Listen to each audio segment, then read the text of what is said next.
So, day 2 of the Grand National meeting starts then with a 2 mile 5 furlong handicap over the national fences. The Topham Chase, named after the family that used to own the course, of course. And the top one is Cafe Olay, Joshua Sutherland. Inspector Morse, Paul Rhodes, Cardiff, Bell, Graham Clutterbuck, Coco, Leon van Rensburg retained, James Shea, Twist Heat, Darren Thompson, Vanguard Dream, Darren Howes, Free Kisses, Kevin Minahan, Sour Blades, Thunderspark, Loving Spirits, Stu Gray, Vienna Rocket, Molliette Surfer, Feeling Better, Colin Clark, Zavasi Castilla, Daniel French, Udi Endoli, Derek Hinton, and Light in the Black, Martin Leadham. So, decent sized field then. We're going over the famous national obstacles in a quick flyby there. You see the canal turn. And Valentine's as we get ready to go, and away we go then. Day 2's underway, and it's Feeling Better in the green with a red cap. That's going to be the first one to show, with Coco up the centre and Inspector Morse on the rail. Zavasi Castilla is in similar colours with an orange cap as they take the first then, and they're all safely over that one, and they'll be racing now towards the second, which is I think going to be the Chair, and it's Feeling Better in the lead from Inspector Morse, and then Vanguard Dream in third. Coco is after that one, then Zavasi Castilla and Retained. Let's see them over the Chair then, and it looks like there was a bit of a mistake on the outside and something's gone there. Vanguard Dream's gone, so Darren Howes will be sticking some more pins in. That little dolly's got of me as they come down to the water, and it's Feeling Better in the lead from Twist Heat in second. Coco is third and Zavasi Castilla 4. Retained is 5 and Inspector Morse is 6. Then comes Eddie Endoli and Vienna Rocket with Free Kisses and Loving Spirit. Then comes Cardiff Bell, Light in the Black, Sour Blades and Cafe Olay as they race down to what will be the first in the big race later, and it's Feeling Better in the lead from Coco, just poking his head into second ahead of Zavasi Castilla. Then comes Twist Heated, Inspector Morse, and then Udi Endoli and Retained together on the inside of them Vienna Rocket and Cardiff Bell and Free Kisses as they take the next, and they're all safely over that one, although Light in the Black didn't jump it all that cleverly at the back. And Feeling Better comes to the next and takes that one in the lead. Slow jump there by the James Shea horse, Retained.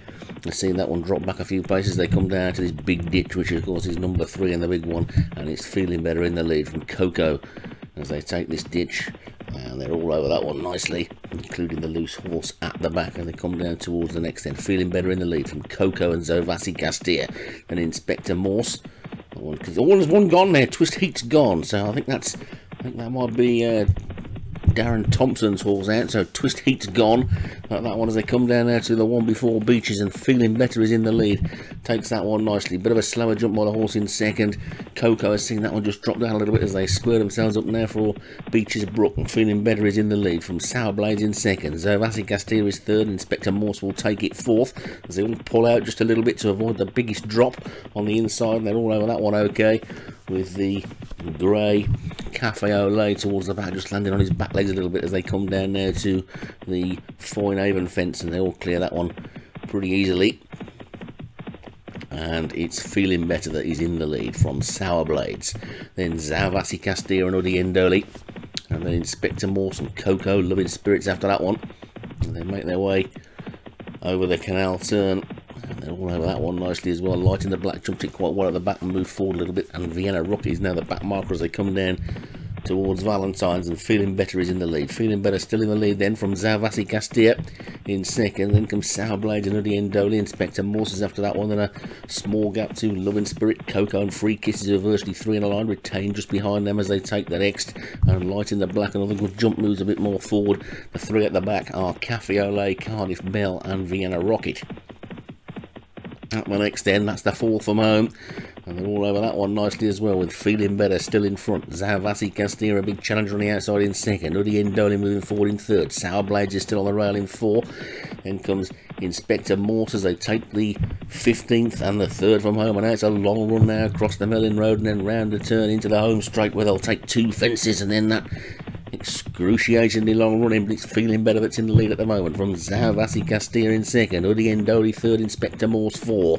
These are about a length clear of Sour Blades, Coco, Light in the Black and Free Kisses as they come down now towards the second from home. Feeling Better and Zavasi Castilla disputing the lead, with Udi Endoli and Inspector Morse riding behind. Light in the Black's running on well, then comes Free Kisses and Sour Blades, and then Loving Spirit and Coco Retained and Caffeole, they're still all in with chances. They take the second last, and over that one they go, and it's Zavasi Castilla who's now taking it up. Zavasi Castilla goes for home from Feeling Better, still hanging on in second. Light in the Black is back in third, then Loving Spirit and Coco. Inspector Morse has dropped away but is now rallying again. Woody and Dolly looks beaten. Over the final fence they go then, and it's Zavasi Castilla from Coco.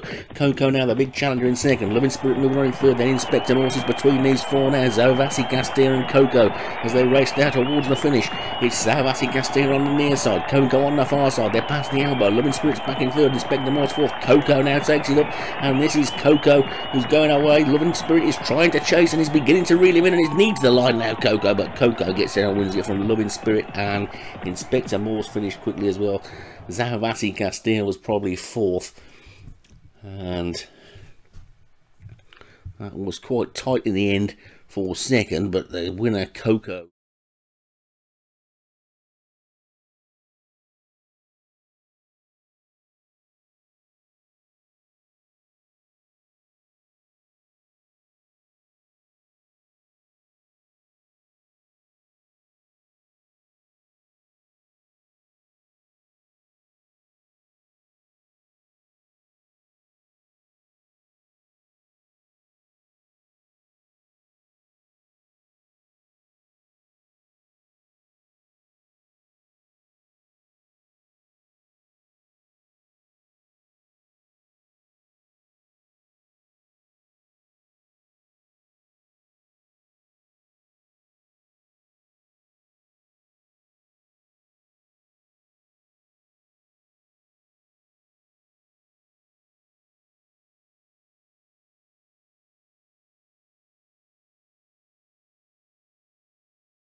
Held on by about half a length. I would suggest that another 25 yards might want to have seen that one beaten, but a 28-1 winner for Coco, and it's another one for the man of the moment, Leon van Rensburg. There's no stopping him, is there? Coco takes it for Leon van Rensburg. Stu Gray unlucky in second with Loving Spirit. Paul Rhodes, Inspector Morse on bowl to be third, and Zavasi Castilla on a great race in fourth for Daniel French. Free Kisses was fifth.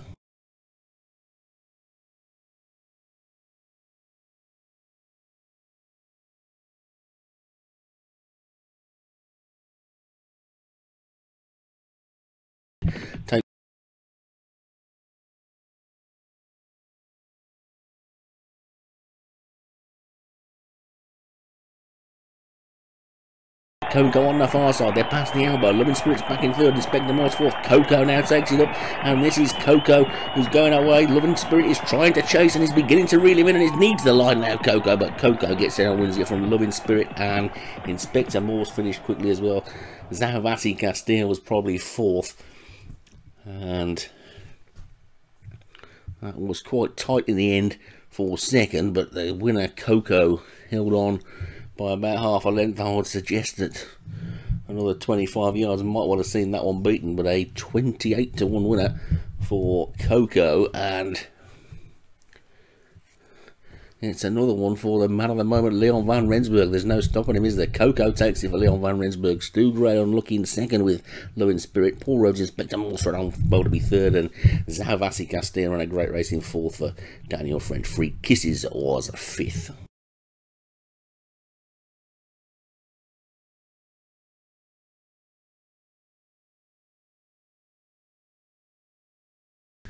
Time for the DMPC handicap hurdle in 2.5 miles, this time 0 to 120.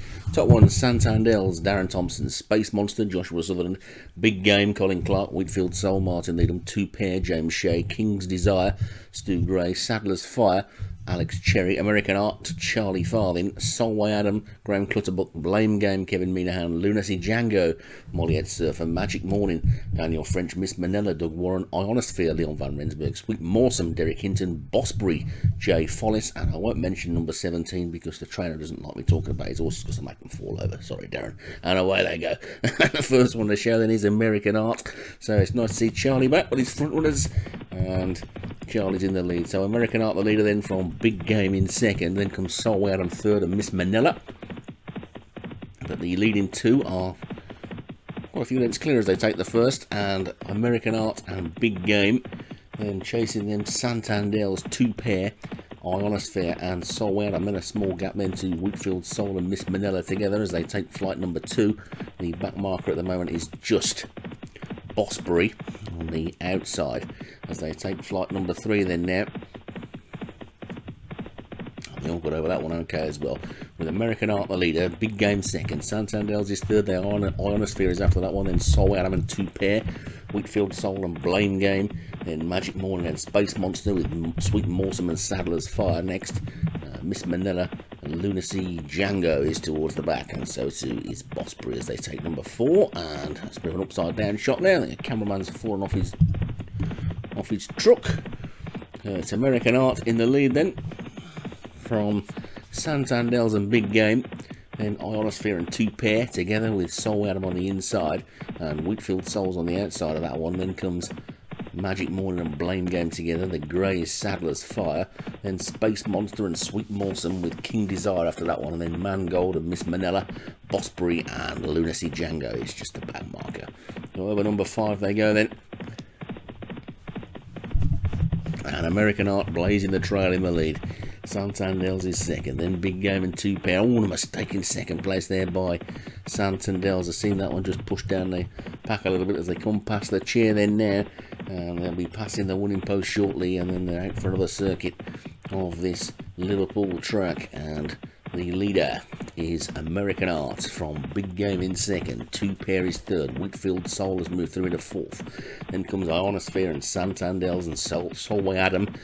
Magic Mornings after that one with Blame Game and Sadler's Fire, Space Monster and King Desire in the mid-division, and then Sweet Morsome with Lunacy Django. That one's inside as we take a look now from the saddle of American Art, and now Space Monster. And you can see all the horses in front. The grey to the left there is Sadler's Fire, I think, as they come down towards the next. Now we're back with American Art again as they've gone a little over a mile to race, and American Art the leader from Big Game second, Santander's third, two pair 4, then Ionosphere and Whitfield Soul and Solway Adam and Blame Game, the grey Sadler's Fire, and then Space Monster with Magic Morning and King Desire next as they take number 7, and they're all over that one okay. Miss Manila has now just dropped to the back, and American Art then continues to show the way with less than 7 furlongs to race now, and they take flight number 8.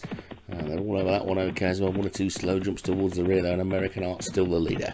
American Art leads then still from Big Game and Solway Adams moving up now on the outside to take 3rd place, with Whitfield Soul trying to trap that one's move, come around the outside. Miss Manila's just dropping off a little bit towards the back there, passing the 5 furlong pole now and swinging left-handed shortly on the way towards home.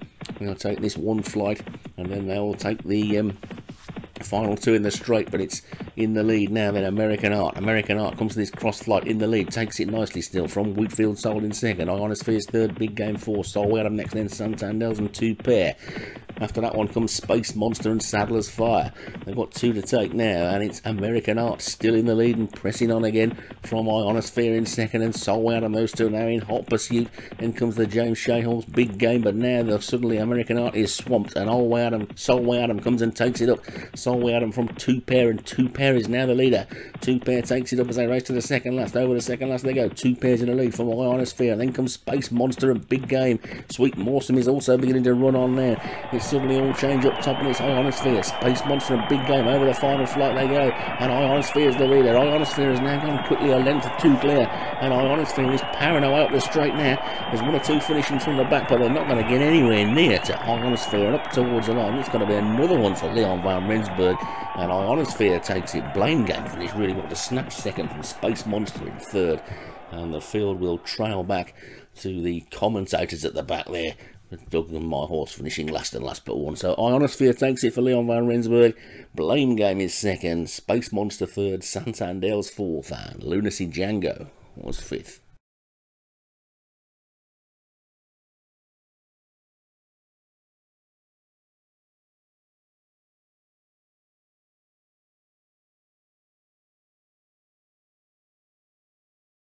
So, novice hurdlers up next then, 2.5 miles this time, grade 2.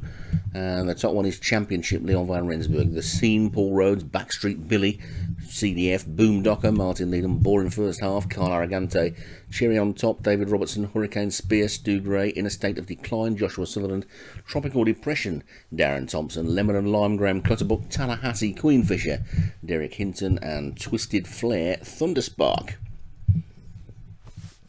So, away they go then, with the Grey Championship just the first to show from Cherry on Top second, and Tropical Depression and Tallahassee Queenfisher also close up as well, as they make their way towards the first of 12 flights of hurdles. And now Lemon and Lime on the outside has come to just about lead over that first flight. So Lemon and Lime led over it then, with In a State of Decline jumping it slowly towards the rear.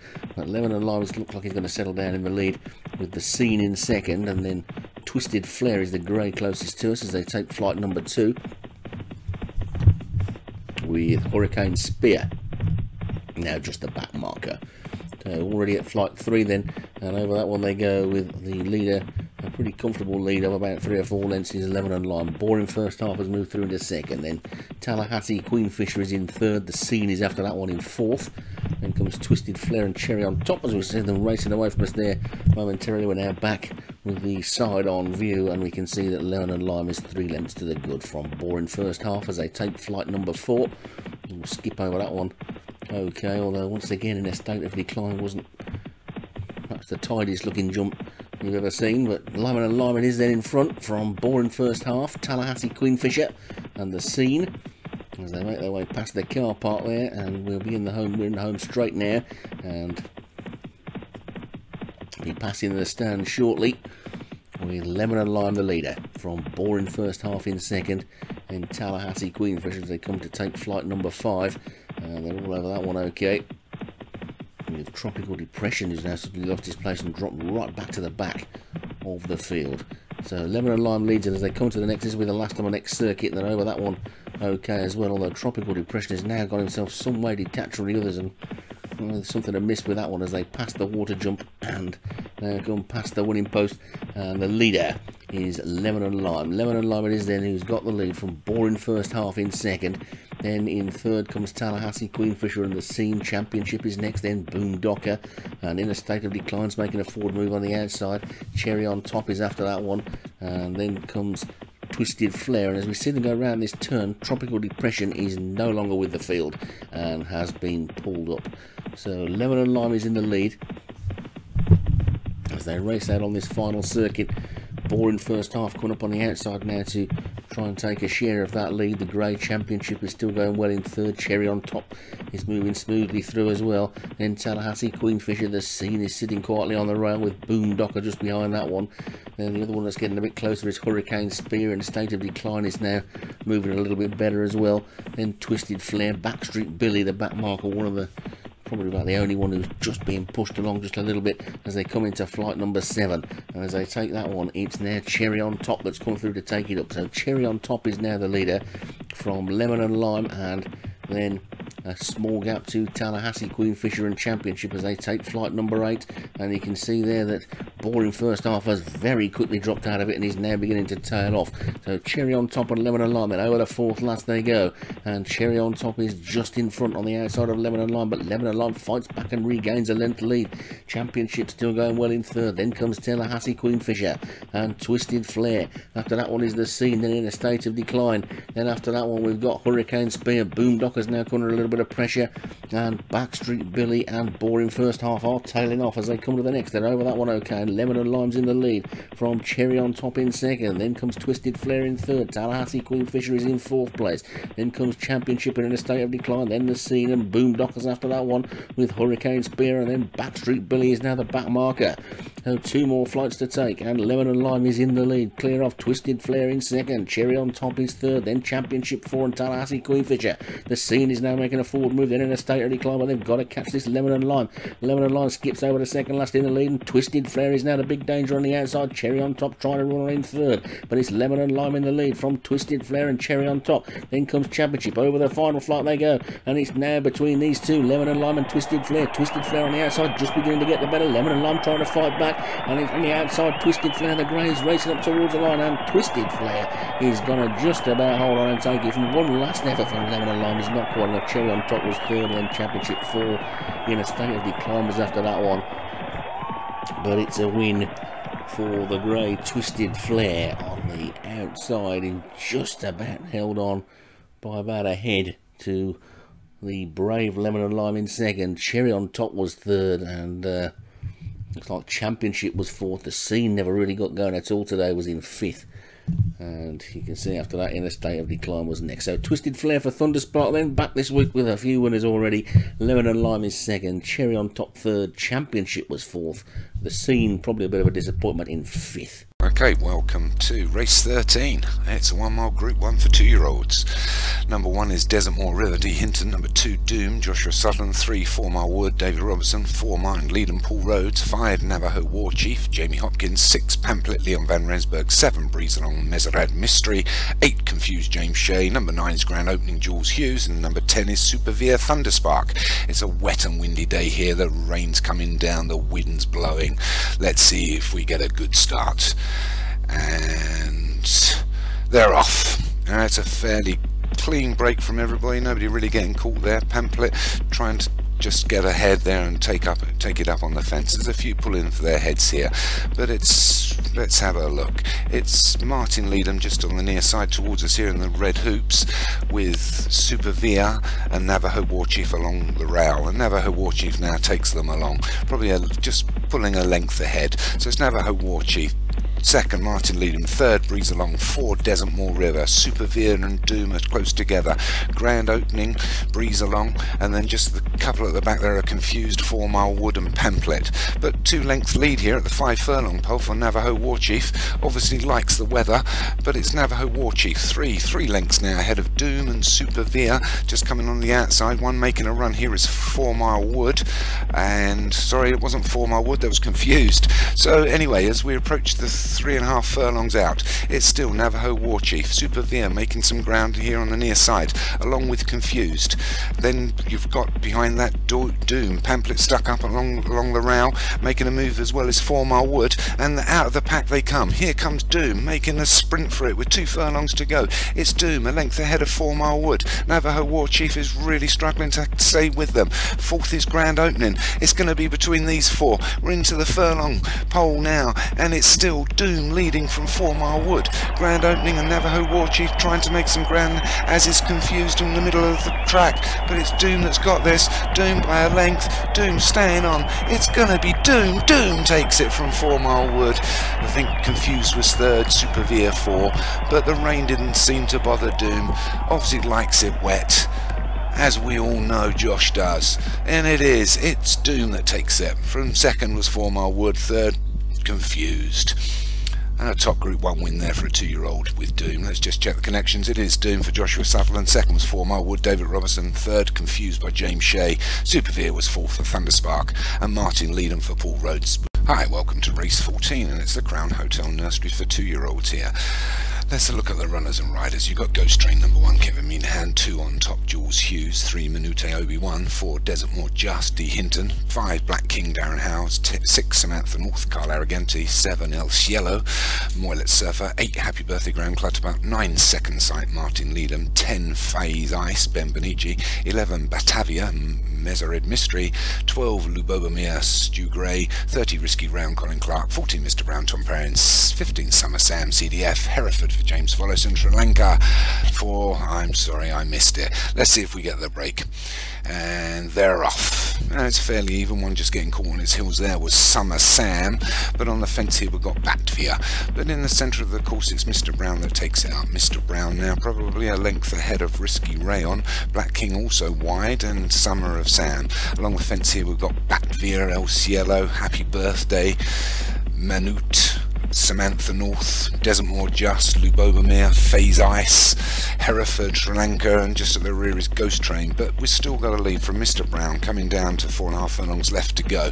It's Mr. Brown, 2-3 lengths ahead of Risky Rayon, and followed by Black King, 2 lengths behind. Summer Sam trying to make some ground. On the fence we've got On Top and El Cielo together, but we approach the 3 furlong pole, and it's still Mr. Brown in the centre of the course. Risky Rayon trying to make up some ground here. Mr. Brown better be careful, but Mr. Brown, Risky Rayon trying to catch, and as they start the business end of the race, it's Mr. Brown that leads from Risky Rayon. On the rails you've got Happy Birthday trying to make some ground. Black King here the nearest to us in the orange. It's still Mr. Brown as they reach towards the furlong to go. It's Mr. Brown from Risky Rayon, but Risky Rayon is eating the ground here, and he's taken a length out of everybody. It's Risky Rayon with half a furlong to go. One that's chasing up here is Second Sight. Happy Birthday on the rails, but it's Risky Rayon. Second Sight is going to eat them on the law. Second Sight, Risky Rayon. One for the judges, that very, very close. I think Risky Rayon may well have held on there, but let's take a little quick look at the replay. Risky Rayon, look at the grey. Ooh, Risky Rayon takes it. So Risky Rayon from Second Sight. Happy Birthday up on the rails, was making up some good ground. Another half a furlong would have got there. It's Risky Rayon, wins it for Colin Clark. Second was Second Sight, unlucky for Martin Leadham. Third, Happy Birthday, Graham Clutterbuck. Fourth, Phase Ice, Ben Bonici. And 5, El Cielo, Moylet Surfer.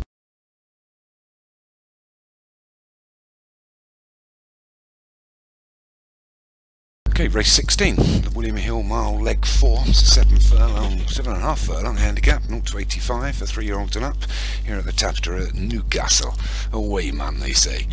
Okay, let's, Perfect Gratitude, number 1, 2, Spark Park, 3, King Morpeth, 4, Mount Panorama, 5, Northern Silver, 6, Dead Memories. I'm not going to get through these. 7, in Miss MVV, 8, Pop the Kettle on Note, number 9, Snowbound, 10, St Ransom, 11, The Risky, Blaupause is 12, Twice Over 13, Swedish Poetry 14, Coming Home 15, 16 Wild Only Fools and Horses, 17 Lady Down there, and Clohonga. I'm surprised I got through them. Let's wait for the start, and they're away, and it's a fairly clean break.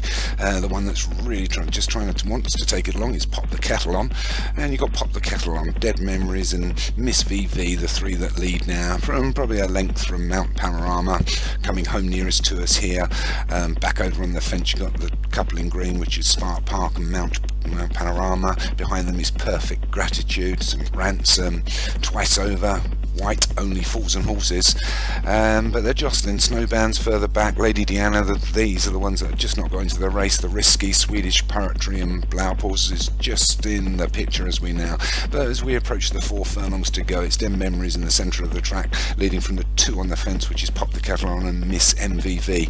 Coming home, starting to make it a little bit, and wants to be with the rest, and comes across and will challenge. So it's Dead Memories coming home, Pop the Kettle On and Miss VV. These 4 have pretty much led from the beginning, but it's Dead Memories now, 2.5 furlongs left to go, takes it up. On the outside here is Northern Silver in the yellow. Coming home makes another challenge as they hit the 2 furlong pole, and it's Coming Home alongside Dead Memories. On the outside of those 2 is Mount Panorama and Northern Silver. Back up on the inside is Pop the Kettle On along the fence, and it's Pop the Kettle On that takes it up with half a furlong to go. It's Pop the Kettle On Coming Home. On the wide outside we've got King Morpeth through the middle. I mean, it's amazing. King Morpeth, The Risky, Pop the Kettle On.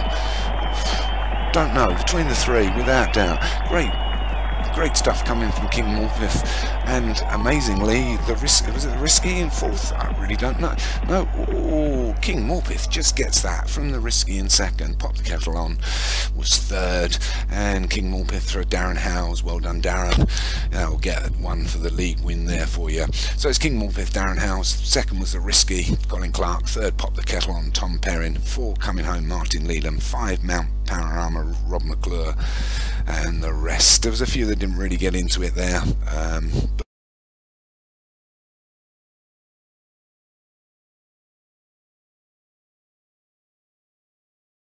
Okay, we're still at Newcastle here for the Betfred leg 4, middle distance, 1 mile 2.5 furlongs, 0 to 85. So number 1 Lightning McQueen, number 2 Miss Coffee, 3 Russian Foxbat, Raffia Star is 4, 5 Horsey McHorseface, 6 Somnambulist, 7 Calypso Surfer, 8 Seam Lovers, 9 Far Half, 10 is Maggie Vent, 11 Arabian Hands, 12 Mandarin, 13 Grey Desire, 14 Newmarket Side, 15 Flintshire, 16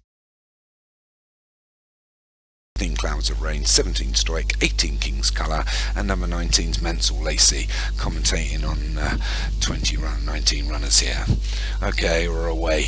It's a fairly even break, although Somnambulist has definitely got caught on its heels there just as it was coming out. So it's Raffia Star that seems to want to take it up. Mansell Lacey coming across, but really blocked off here. No, it's King's Colour. King's Colour now takes it up by about a length from Mansell Lacey. Stoic is third, slightly wide is Clouds of Rain, Seam Lovers, Grey Desire, and then we've got Flintshire, Miss Coffee, Arabian Hands, centre of the park. Couple out wide there is Maggie Vent, Miss Coffee, Somnambulist, Newmarket Side, Lightning McQueen, Far Half, Raffia Star. A few at the back there is Mandarin, Horsey McHorseface and Calypso Surfer, and Russian Foxbat seems out of the picture.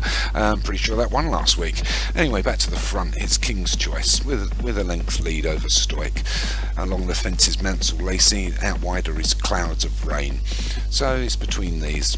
Seam Lovers is probably 5th, 6 is Flintshire, Arabian Hands 7th, few out wide there is Newmarket Side and Somnambulist trying to make up some ground from where he was at the back. So it's still King's Colour a length ahead of Stoic, Clouds of Rain, Mansell Lacey, Flintshire, Seam Lovers also trying to make some ground here. A few have been caught wide here and they're not really going to make this up, I don't think. King's Colour still leading.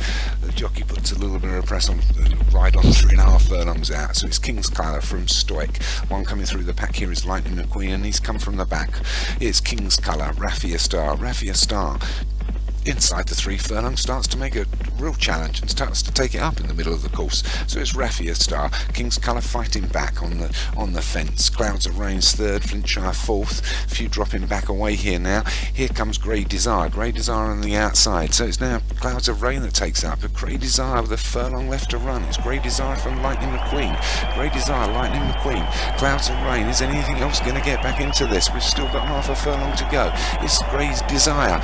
Grey Desire, Lightning McQueen. Here comes Flintshire and Mandarin, but Grey Desire's hanging on to take this. Grey Desire takes it. Flintshire 2nd. I think Mandarin for Darren House was 3rd. And there's Russian Foxbat. Okay, it was Grey Desire for Graham Clutterbuck, picks up the win. 2 is Flintshire. 3rd Mandarin, and Lightning McQueen for Darren House and Tom Perrin, and the money for Raffia Star for Paul Fisk in 5.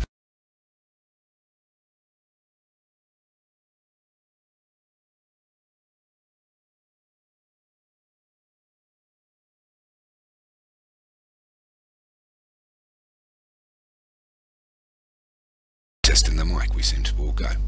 Okay, and welcome to race 19, the Bet Vector Mile Juvenile, leg 4 for the 2-year-olds, 1 mile, half a furlong, handicap 0 to 90. Okay, number 1 team leader, 2 Corthy Explosion, 3 Loud King, 4 Pathfinder Thunder, 5 Coltimus Prime, 6 Alma Guest, 7 Golden Summer, 8 is Getting Tighter, 9 Provercelli, 10 Change of Position, 11 Aqua Marble, 12 King's Pion, Tuesday is 13, 14 Fresh Morning, If Top is 15, and Banco Queen 16.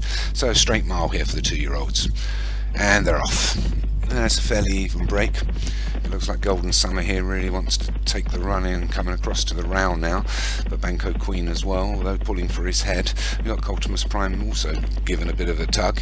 Anyway, it's Banco Queen that seems to want to take it up along the fence. Banco Queen from Coltimus Prime, and then we've got Golden Summer, then a furlong back to Provercelli and Fresh Morning, followed by Loud King, King's Pion, Change of Position, and Aqua Marble. And then we've got 2 lengths break back to Getting Tighter, Corthy Explosion, Pathfinder Thunder, Tuesdays, Team Leader, If Top top, and Almagest just bringing up the rear, but they're pretty close to that lot at the rear. Anyway, so it's Banco Queen still leads as we approach 5 furlongs out. From Coltimus Prime in second, third Golden Summer, Provicelli's fourth in the green, fifth King's Pion in the light blue, 5 against the fence is French Morning, sticking its head through there is Loud King, change of position, and Aqua Marble. Just on the far outside is Tuesday's trying to make a little bit of ground along with Almagest. Anyway, it's 3 furlongs, just over 3 furlongs to go, and it's Banco Queen from Coltimus Prime, Golden Summer. It's been these 1, 2, 3 for the past 4 or 5 furlongs, but they're all starting to get up to the business end of the race, and it's Banco Queen that starts running out. King's Pion's in second. King's Pion's coming out of the gate. Almagest also coming out of the pack a lot wider with a furlong and a half left to run. It's Almagest and Coltimus Prime. Change of position also on the far outside, Loud King. These are all making it, but we're inside the final furlong. It's Coltimus Prime, Loud King. Two on the far outside. It's Golden Summer, Corthy Explosion. Team leader is Coltimus Prime, team leader, Corthy Explosion. Oh, team leader, Corthy Explosion. Coltimus Prime is between them 3. Could be a photo. One for the judges, not for me. Let's have a quick look at the replay here. I think. Oh, it's team leader. Team leader takes it. Coltimus Prime second. Corthy Explosion was third. Very close at the end there. Nose between the 3, I should think. Let's see the card. Yes, it's team leader for Obi-Wan. Top weight, 10 stone. Good run.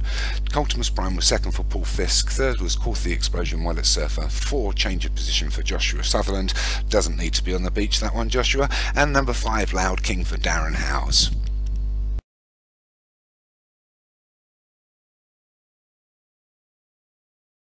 Okay, race 20, the last on day 2, flat, still 5 furlong 2-year-old, handicap 0 to 85 here at Newcastle. Number 1, Lottery Pearl, 2, Lucky Queen, 3, Whiplash Risky, 4, Child's Play, 5, Blue Soul, 6, Pan Hellenic, 7, We Need to Speak, Actress is 9, 10 is King C, number 11, Mecca's Dark Angel, number 12 is English Poetry, and Miss Breast brings up the number 13, unlucky for some.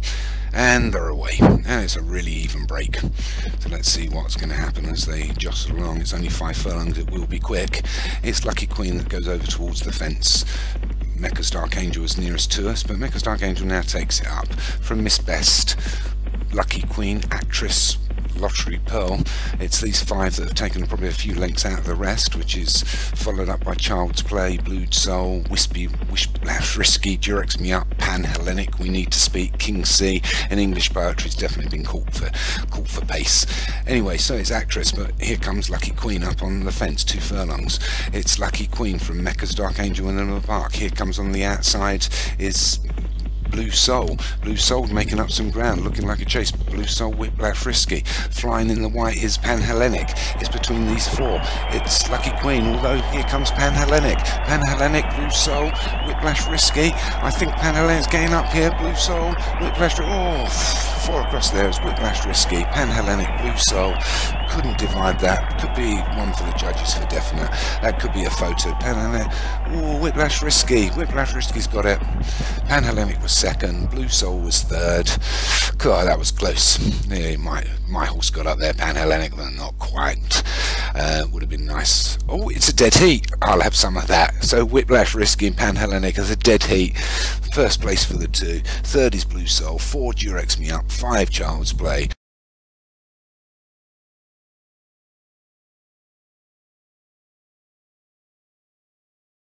So still with novices, but onto the chasers now then for the McGull Novices Chase, 2 miles.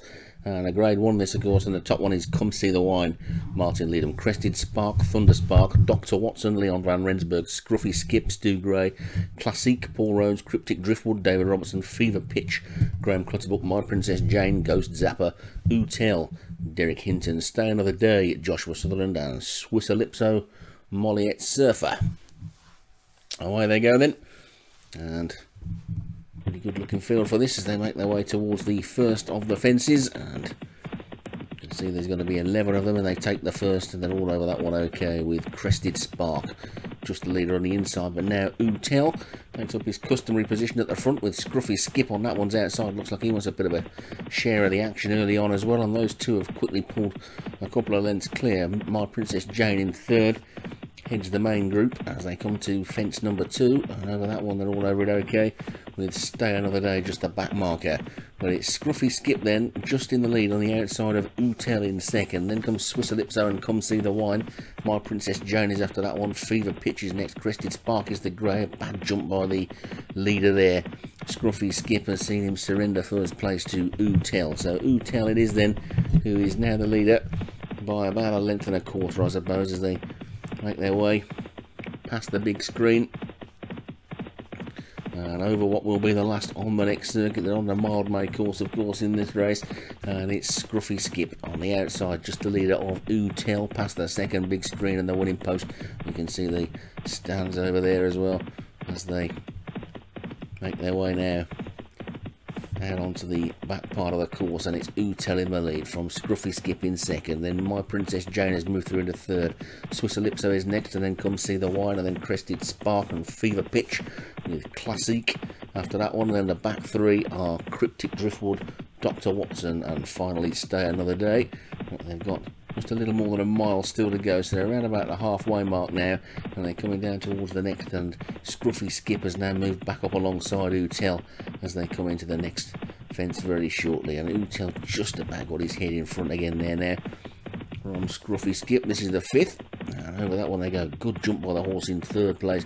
Fever Pitch, you've seen that one move considerably closer to the lead, and My Princess Jane is going smoothly as well. The grey also making a forward move is Crested Spark, and again Scruffy Skip with a bad jump. Also Come See the Wine didn't jump it very well either, and that one shuffled back to last. But now Classique has come through to take it up as they take number 7, and we've lost one there now. Swiss Ellipso's gone, so Swiss Ellipso is the first faller, and Dr. Watson has now come through to take it up, so they're still pretty tightly grouped with the exception of Come See the Wine, who appears to be out of it as they take number 8, and that time Utel was the one that made a mistake, and Come See the Wine has started to run on, but it's Dr. Watson in front from Cryptic Driftwood, past the 4 furlong pole then, and Dr. Watson in front from Cryptic Driftwood in second. Then comes Fever Pitch and Stay Another Day. My Princess Jane now makes a forward move and comes to try and challenge for the lead. The grey round the outside is Crested Spark as they take that one. That was fence number 8 now, and they've got My Princess Jane has hit the front. My Princess Jane is in the lead, 2.5 furlongs to go. They've only got 2 more fences to take, and My Princess Jane has gone 2 lengths clear over the second last. Takes it well. A bit of a slow jump by Cryptic Driftwood, and suddenly My Princess Jane has bolted away from the rest of the field. One more to jump, only a little over a furlong to go. My Princess Jane, class act in a race, comes towards the next fence in the lead, looking like she might only have to jump it to win it. They're beginning to close, but over the final fence, bit of a slow jump and a good burst now on the outside by Crested Spark, and Stay Another Day throwing down a challenge ball. My Princess Jane is holding them off at the line. My Princess Jane wins it. It was very close to the minor placings. That winning post comes up pretty quick, doesn't it? And it's a little bit hard to spot, but My Princess Jane spotted it for Ghost Zapper and wins it nicely. Stay Another Day second. Crested Spark was third. Classique was fourth, and Cryptic Driftwood. So the big hurdle race of the meeting now, then the Aintree Hurdle, 2.5 miles, grade 1. Top one, Baden Star, John's Jumpers, behind the wallpaper, Martin Leedham, Buttons, James Shea, Frankenstone, Molliet Surfer, Hop Skip Jump, Joshua Sutherland, Rusty Gusty, Colin Clark, Shoestring, Paul Rhodes, Storm Clouds Gather, Darren Thompson, Kamikaze Fury, Stu Gray, Safecracker, David Robertson, Seismic Wave, Leon Van Rensburg, and Spiceland, Thunderspark. So 12 of them then. And away they go. And the grey Seismic Wave nearest to us, one of the first ones to show, with Shoestring on the far side, and in the centre of the track, Hop Skip and a Jump. So 3 of the big name trainers up there then disputing the lead. And Spiceland now comes up as well. So Spiceland probably landed just in the lead there, but not a great deal in it. Spiceland now settling down in the lead. Shoestring staying wide in second. That's rare for a Paul Rhodes horse. They normally like to cut across to the fence, don't they? But over the flight number 2 already. And Spiceland is the leader, from Shoestring in second. Frankenstone on the near side is third. Then Buttons as they take number 3. And that time it was a bit of a bad jump by Frankenstone down on his nose. Didn't do him a lot of good behind the wallpaper being scrubbed along, and so too rather surprisingly Baden Star at the back of the field. So Spiceland it is then, who's decided to go on and lead by about 3 or 4 lengths then there, to Shoestring on the outside of Frankenstone, who's recovered from that mistake. Then comes Buttons after that one, and Safecracker as they take flight number 4. And the back mark of Baden Star doesn't look to be on much of a going day at the moment, and he's already been pushed along by the jockey, and Spiceland it is in front. Spiceland then by about 4, with Buttons moving through into second place. Then on the inside of that one, Frankenstone, the grey Seismic Wave is next. Shoestrings just dropped back a little bit. Then Safe Cracker, and tucked alongside that one is Storm Clouds Gather, with on the wide outside Kamikaze Fury, and behind that one Hop Skip Jump as they take number 5. And towards the back of the field you can still see it's Behind the Wallpaper and Baden Star who are the back two. Quickly over number 6 they go then, and they're all over that one. Okay, passing the stand now, and past the cheer there of course, and the leader is Spiceland. Spiceland is in front from in second place Buttons, and then Frankenstone as they pass the winning post, and Spiceland is clear in front. Behind the Wallpaper is now the back marker and being pushed along a little bit. Big stands there of course, just to the side of the winning post. They've also got the old stand there as you can see, and another new one down there, so plenty of big stands at Liverpool these days. And Spiceland is the leader from Buttons in second, Frankenstone is third, and Safe Cracker is fourth. Then Seismic Wave is fifth. Baden Star has moved through into 6. He seems to have got his act together. Then Rusty Gusty and Storm Clouds Gather, Kamikaze Fury after that one, with Hop Skip Jump, Shoestring, and Behind a Wallpaper. But that back 6 are virtually in a line at the moment, and Spiceland is clear on his own in front. So got a lead of about 2 or 3 to Safe Cracker, who's moved through nicely into second. Then Buttons and Seismic Wave as they take flight number 7, and Shoestring is now the back marker. So Spiceland it is still, but they're queuing up behind to come and put up a challenge, and Safe Cracker's the first one who's going to try and do so.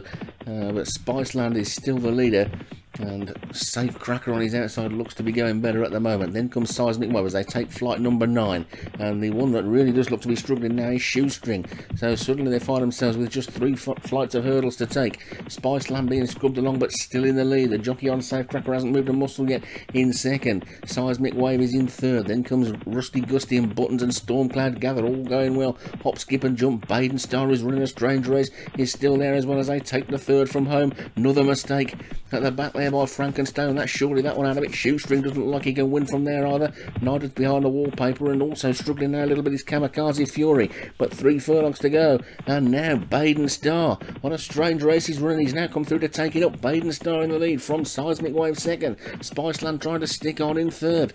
Down towards the second last they go. Only 2.5 furlongs to go, and Baden Star, who didn't look like he was interested in racing at all on the first circuit, takes it in the lead, and he's clear from Seismic Wave. Safe Cracker's trying to come back for another go. Trying to run from the back is Hop, Skip and Jump. Difficult to see anything else getting into it now. 1 flight to take. Over it they go. Baden Star jumps it, but Seismic Wave looms on the outside. Then Safe Cracker and Hop, Skip and Jump trying to wear him down into the final half furlong. Seismic Wave on the outside, just getting the better of Baden Star. Seismic Wave, Baden Star tries to fight back. It's just Seismic Wave. Baden Star fights back. It's close on the line, but I think it's Seismic Wave just held on. But Baden Star on a strange race that one ran. It was uninterested for the first circuit, and then suddenly got going. It's just been deprived, I think, by Leon van Rensburg. You wouldn't want to take him on at anything at the moment, would you? Because he seems to be unstoppable, and Seismic Wave is the winner from Baden Star. So Seismic Wave takes it for Leon van Rensburg. He'll be hoping he can carry that on into the national. Baden Star is second. Safe Cracker third. Hop, Skip and a Jump was fourth. Then Rusty Gusty was fifth. The John Smith's handicap chase next then. 3 miles and 1 furlong. 0 to 160. Top one is Last Queen of Chashel, Paul Rhodes, Belcourt Charm, David Robertson, Welsh Oaks, John's Jumpers, Hurricane, James Shea, Monmouthshire Guardian, Graham Clutterbuck, Close Action, Kevin Minahan, Rosehaven, Thunderspark, Chocolate Cake, Joshua Sutherland, Glasgow Art, Carl Aragante, Blue Shift, Leon van Rensburg, Fittipaldi, James Follis, Big Fat Zero, Daniel French, Graham Kay, Stu Gray, Hannah Swift, Darren Howes, Viscount Vert, Martin Leadham, Red Sir, Colin Clark, Clockwork Orange, Molliet Surfer, and Ray Mond, Charlie Farthing. So that's the full list then, and away they go in the rain and the gloom. And the grey Blue Shift might well be the first one to take the first of the 17 fences, and they've all successfully got themselves to the other side of that one then, with 2 greys up to the 4 then, Rosehaven and Blue Shift. But the field is very tightly grouped at this stage. They're sorting out where they want to be, and Hannah Swift has come through to take it up, with now Glasgow Art at the centre of the track. So Glasgow Art looks like it's going to be the one that goes on. That normally likes to go from the front, and it is indeed Glasgow Art that's now cut across to the inside and has got a clear lead of about 3 lengths to Hannah Swift in second. Rosehaven is back in third, then Welsh Oaks is fourth, Viscount Vert is close up in fifth, then Hurricane and Fittipaldi as they take that one by the big screen, which will be the last in a couple of circuits time. And Glasgow Art will hope to be in that position in a couple of circuits time, and Hannah Swift in second will hope to be one place further forward. Rosehaven is third, then comes Hurricane and Viscount Vert, Belcourt Charm and Fittipaldi, then Close Action, and Graham K is not far behind that one, and then Welsh Oaks as well. So making their way towards the next fence then, and Glasgow Art crosses the other part of the Mellon Road in the lead, with Hannah Swift in hot pursuit in second. Rosehaven and Hurricane are next, then Viscount Vert is on the outside in the orange jacket, then Close Action, Graham K, Fittipaldi and Belcourt Charm. Welsh Oaks is after that one, Clockwork Orange has got the inside, Blue Shift is next, that's the grey, then Red Sir on the rail, Monmouthshire Guardian is quite close to us as well, and Chocolate Cake is on the inside of that one. The one that really is closest to us is Last Queen of Chashel as they take the fourth, and then the back two are Big Fat Zero and finally Raymond. So Glasgow Art then over that one in the lead, they're all over that one nicely as well.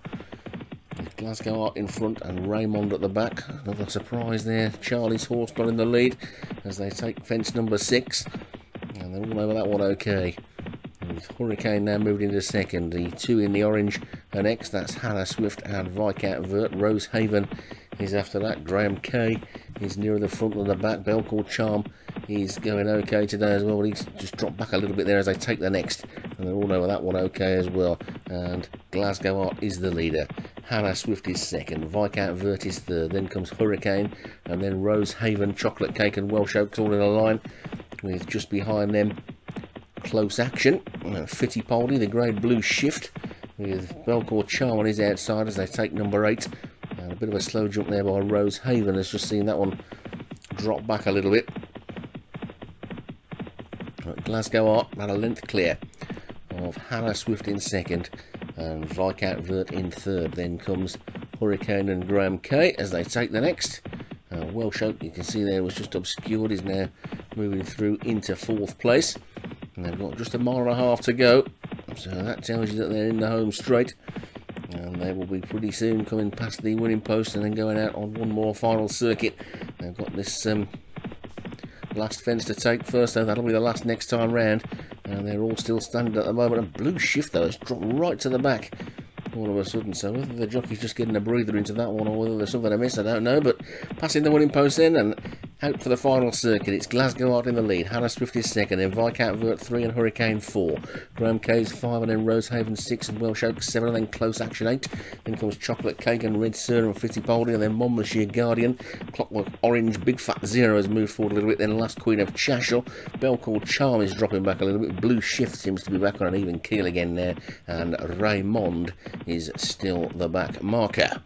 Wasn't Raymond a Jones the Butcher's apprentice in Dad's Army? I don't know if that's what it's called that, but anyway, it's Glasgow Art in the lead from Hannah Swift in second, and Rosehaven has now moved back up into third again. Viscount Vert's got the rail in 4, then we've got 3 in a line, Welsh Oaks, Graham K and Hurricane as they take number 11, and Blue Shift is being pulled up at the back, so maybe there was something amiss with that one. He suddenly dropped through the field and looked to be going again. Belcourt Charm has done the same thing as well now as they take number 12. Belcourt Charm calling it a day as well. So one or two of those at the back. Training, if you're watching this and your horse is at the back, you're probably a bit worried about getting pulled up soon as they take that one. That was number 13, and we're now coming towards the final 5 furlongs of the race, and Hannah Swift has taken it up. Glasgow Art is in second, Rosehaven is third, and then Viscount Vert is after that one, Hurricane and Graham K, and then Red Sir and Welsh Oaks. It's probably between these as they take the 14th. They've got 3 more to take, and now Clockwork Orange has been pulled up at the back as well. But it's now Hannah Swift on the inside, Glasgow Art on the outside, Graham K sweeps around the outside, then Hurricane, Viscount Vert is still there, so's Rosehaven, then Welsh Oaks, Red Sir, Monmouthshire Bomber Sheer Guardian trying to get into it as well. There's still plenty of chances here, but the early leaders don't want to give way, do they? Over the third last they go. And over that one, it was still Hannah Swift, but now Graham Kay on the outside. So Graham Kay comes to take it up. Hannah Swift is second. Glasgow Art is third. Then Hurricane. Then comes Welsh Oaks and Red Sir, and then Viscount Vert. They've got two to jump. This is the second last. And Graham Kay lands in the lead. Graham Kay's now a couple of lengths clear. He's being pressed, being chased by Welsh Oaks, Rosehaven, Red Sir and Hurricane. Then Hannah Swift, who's now dropping away. Graham Kay comes down towards the final fence, but Rosehaven is trying to make ground. So is Welsh Oaks. Graham Kay needs a good jump at this final fence. He's already jumped into it. He comes up to it. He takes it. It's a slow jump. And now then Welsh Oaks on the outside starts to break the challenge from Welsh Oaks. Chocolate Cake's trying to finish past, but it's Rosehaven on the inside. Welsh Oaks on the outside. It's close again. Rosehaven and Welsh Oaks. And we're getting some good close finishes today. And Graham Kay looked like he'd won that one coming to the final fence. And it's pretty close at the line. And the grey looks to have won it quite comfortably in the end. So Rosehaven takes it. Welsh Oaks is second. Chocolate Cake third. I think that's another one for Thunderspark, who's back after a couple of weeks away. And let's just confirm all that. Once again, a good race. Yep, Rosehaven for Thunderspark, who's back with a good load of winners this week. Welsh Oaks is second. Chocolate Cake run on want to be third. Graham Kay unlucky in fourth with a mistake at the final fence. And Red Sir was fifth.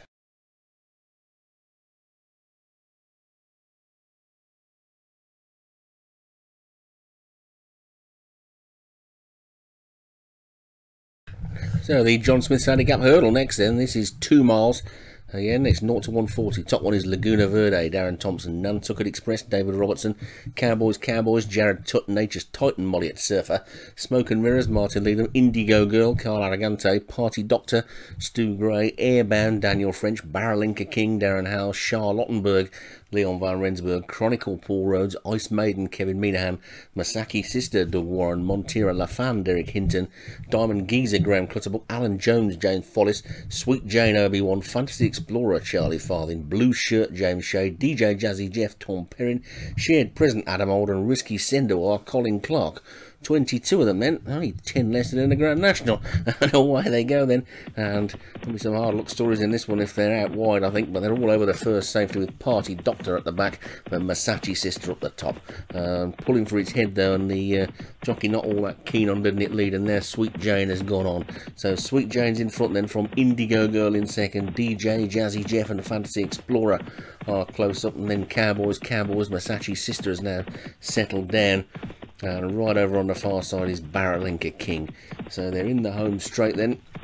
And I take that flight of hurdles there. And the leader now is Indigo Girl. They're all over it safely, and they're already pretty well strung out. And Indigo Girl is the leader as they take this a bit of last on the next circuit. And Sweet Jane back up on the inside again of Indigo Girl. Those two are having a battle royal for the lead at this stage as they prepare to pass the winning post with a complete circuit to go, and it's Indigo Girl and Sweet Jane together. DJ Jazzy Jeff is in third and Fantasy Explorer is in fourth. Then Barrelinka King is 5 with Masachi Sister, and after that one comes Cowboys and Risky Sendor and Nantucket Express as they will now start to cut in towards the inside to try and get a better racing position, and one or two of them still caught a little bit wide though, and Smoke and Mirrors, the grey, is at the back of the field. So Indigo Girl it is, from Sweet Jane in second. DJ Jazzy Jeff on the outside of Fantasy Explorer. And Masachi Sister has still got the inside. Barrelinka King is now much more on the inside of the track than he was earlier on. And on the outside, on the inside, should I say, that one we've got I can't quite see it there. It's Cowboys I think, and then Nantucket Express with Blue Shirt as they take number 4.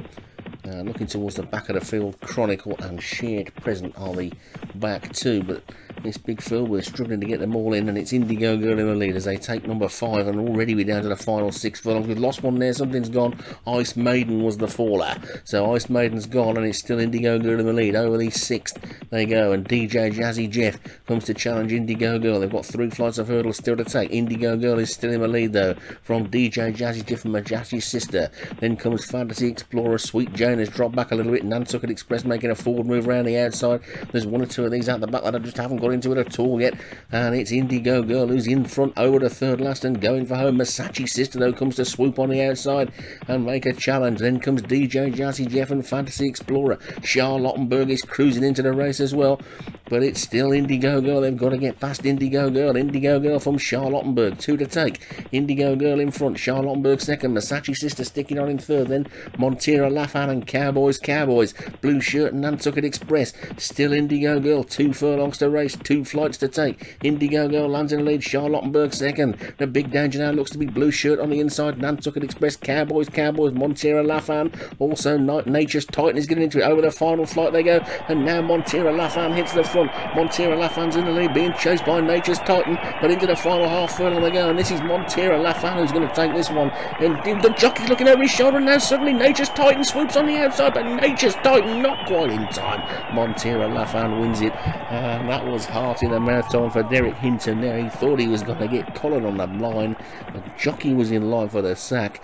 He was looking over his shoulder, but he was looking the wrong way.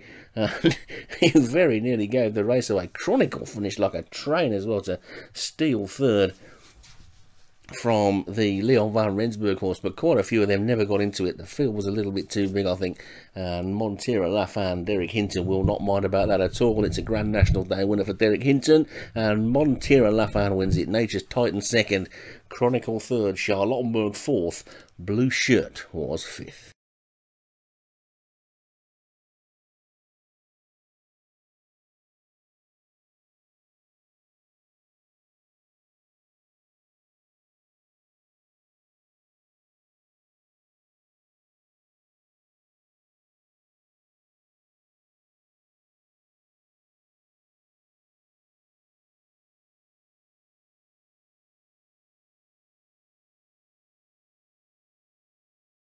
Right, Grand National time again then, and only got a small field this season, only 32 of them, and I've got the Pin Stickers champion Doug with me, and we're going to have a little look through the field and see if we can point you in the direction of something that might do any good. How are you, Doug? I'm good, Martin, and how are you? I'm sort of alright, thank you. I'm suffering a bit from... tell the truth, you're hungover. Well, just a little bit. It was a sort of 5 a.m. finish, I think, last night. So it was summertime party in a park, sort of in the garden type thing, some music thing at my mate's house. So if you were a starter in the National, you'd refuse at the first fence, I reckon. I don't think I'd get round a paddock, to be honest. I mean, the first case of a horse pulled up in the paddock, a victim of the pull-up kick, I think is what I'd do.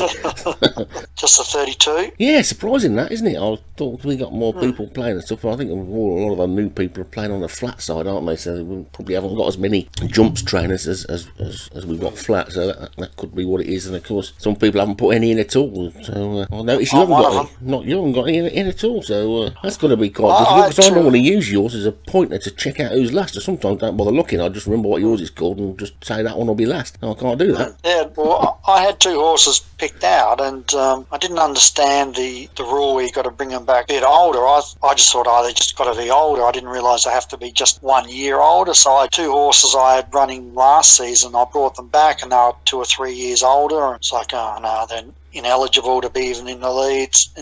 So okay. That's the only reason why I don't have them. And then I didn't bother starting any other horses over 4 mile, because I don't really have any horses that can do it. So no, I don't suppose you've got many 4 mile races in Australia, have you? Have you got any? 4 mile. I don't think so. 4k, maybe 5k, but not 4 mile. So, let's have a look and see what we think then. Top one first, shall we go with? Sure. We're going in official sort of race card order, with top weights at the top and bottom weights at the bottom. Yep. So, Struggles Glory then. John Morgan, start at the top. It's a good horse. It's carrying the top weight. Present Abbey was, of course, the horse that John didn't put in the National last year, because he didn't want the weights to be too high. And it's just as well, really, last year, because we've got the same problem this year. We've only got 5 horses in the handicap, so rated £10 higher than everyone else. Got to carry £10 more than everybody else in the race, but it's only got to carry £30 more than some of the ones it should be carrying £60 more than. So it's well in, really, as are all the top 5. What do you think its chances are? It's going to be right up there. I just worry about the weight, so I'll do a top 5 later we'll get down the card, but at this stage, it's definitely not in my top 3. Is it not? That's a surprise, because it won well last week. It looks like a sort of looks like a class act in a race to me. Depends whether it jumps round. And of course, we said last season, didn't we? These fences are only slightly bigger than hurdles these days, so I think you and me could jump round there. So I reckon it'll be up there in the van, and you reckon it maybe won't. No worries. Okay. Yep. Go down to number 2, and that's Feudal Ghost for Leon van Rensburg. Yeah, Leon's the man, isn't he, this season over the jumps? He's jumped on fire last week. Jumped ahead, hasn't he? Really, he made great strides this week. I'm glad he didn't put that Gold Cup winner in, otherwise there'd only been one horse in the handicap. So I think he's got a chance. Got a decent looking form, and it's a good horse. It's got getting £10 off Struggles Glory, and it's only got to give weight away to a few. So yeah, it's going to be an area of chance. I reckon it's almost certain to be in the first 3. I think. Yep. Yeah, I'd say it's around my first 3 or 4, I think, not my top one. Okay, no. So you don't reckon Leon's going to get a Gold Cup Grand National? He won all the big races at Cheltenham last week. So. No, I just think some of these top weights, they're good horses, but I don't know. We'll just see. Okay, so Xena next, then the first of the Professors. He's had an up and down sort of season, hasn't he? Paul Rhodes has sort of done really well with some of them, and then he's had some real shockers like Sergeant Bilko last week, and then his horse fell at the first fence in the Gold Cup as well. So I can't see Xena finishing top 5. I can't see Xena finishing full stop, to be honest. I think the way it fell last week, I think he's probably going to be one of the few fallers. I don't know what's happened to some of Paul's horses and John Morgan's this year. They're both saying they've never had so many fallers as they've had this season. They need to that's true. Do a bit of schooling in the off season for their jumpers, and everybody's catching them up, and probably in Leon's case, overtaking them really. Definitely.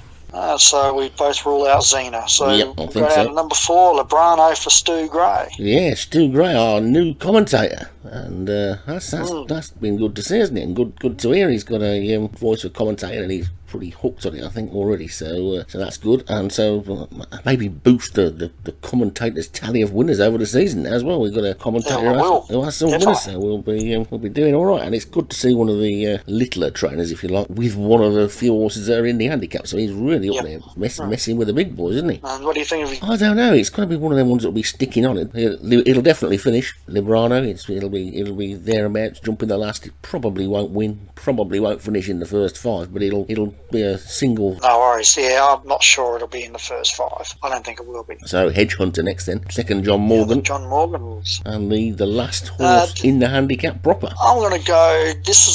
I'm going to put Hedge Hunter in my top 3. Yeah, it's interesting. At number 3. It's interesting because it hasn't won yet, has it? It's only won 3 times. It's never been out the first 3, but it's never actually won. I don't think I'd particularly want to be tipping a horse that's never won a race to win this. But it is likely to be there or thereabouts, isn't it? Yeah, definitely. I think he'll be there and a chance at some stage.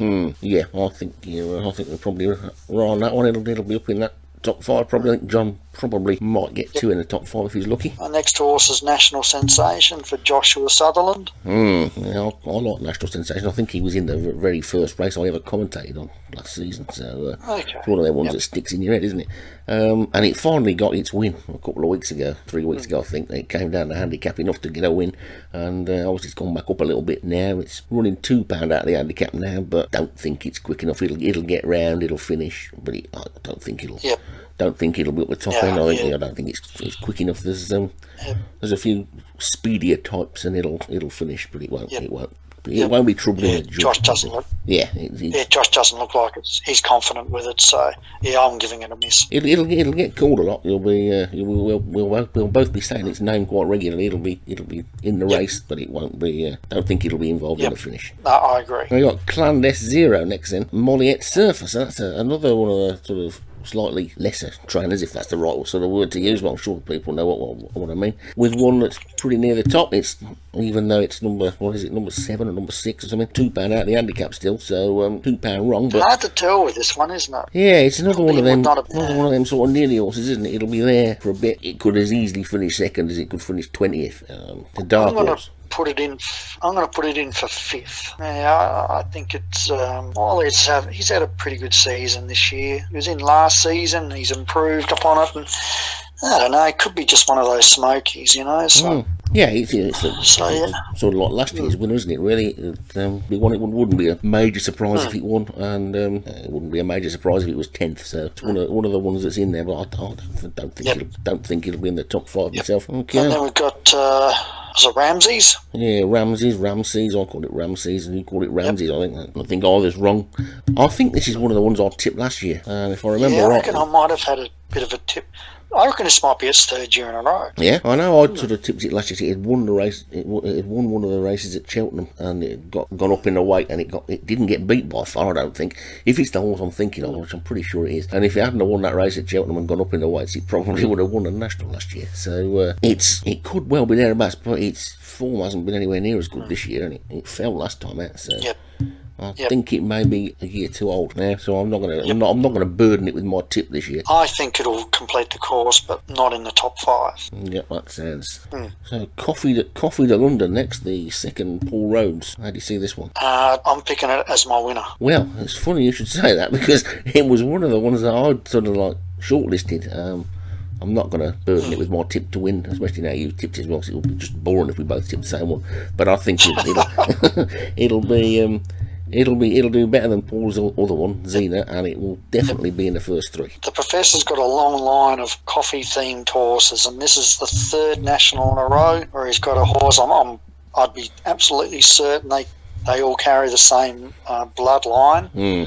The last 2 nationals, they've gone close, and I think this time around, I think he's kept this one pretty quiet. I haven't even called it. I didn't even know it was even in the league until I looked at the form guide the other day. Don't remember it at all. It's had 3 runs this season. They must have been really early on in the year. I can't remember. A lot of one of us must have done, really, because there's only you and me do the jump racing. So the chances are we've probably both done it at least once. But yeah, it's definitely under the radar, isn't it? And it's top 3 for me. Yep.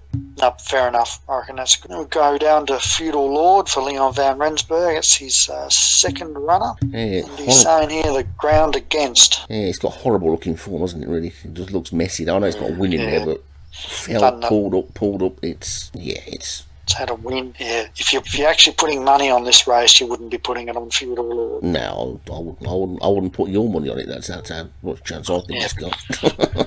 So I'd only put yours on if I knew something. Yeah, so if I knew who the vet was. Yeah, I think we can rule that one out. Leon might be having a good season over the jumps and stuff, but he'd have to be if he can get that horse to win the Grand National, then they'll have to knight him or something and make him a sort of knight of national racing, because Sir Leon van Rensburg he'd have to be. So I think it'd have to be a miracle worker to get that one to win. So Beltane next in, that's the first. Is that the first David Robertson? It's surprising to see. Sure is. Yeah. To see his it's a low in the handicap. It's still rated sort of 124, isn't it? Which isn't a bad rating, is it? Again, its form looks messy to me. Don't think it's got much chance, to be honest. Yeah, I think I respect the stable. I'll say there's a good chance it'll complete the course. I might be surprised if it was top 5. So yeah, it's not in my top 5. No, not mine. It'll be out the back somewhere. Won't get a single figure finish, but that's probably the best it can hope for. And then we go down to Crazy Parachute, which is your nag. Yeah. 123 rating, so a 9-year-old. So what do we need to know about Crazy Parachute? Well, all we need to know about Crazy Parachute is it's my top-rated chaser, and it's still running. It's still running about £11 out of the handicap, so it shows you how bad my jumpers are, really. It's also a game bred horse. It's not one I've bred myself, so again shows you how bad my jumpers are. But it's pretty good, and what it does, it likes to go off in the lead, so you'll definitely get to call it. It takes a fence to get going normally, so I don't think it'll be in the lead over the first, but I think by the time we get to the third fence, it will be in front, and it'll probably stay there until about 3 out, at which point it'll get swamped, and then it'll end up finishing about 8th or 9th. I put it in as a 9-year-old. I should have put it in as the 8-year-old, and I'd have had it for next season, but it was a case of pressing the wrong button, and it was too late to do anything about it. So it happens.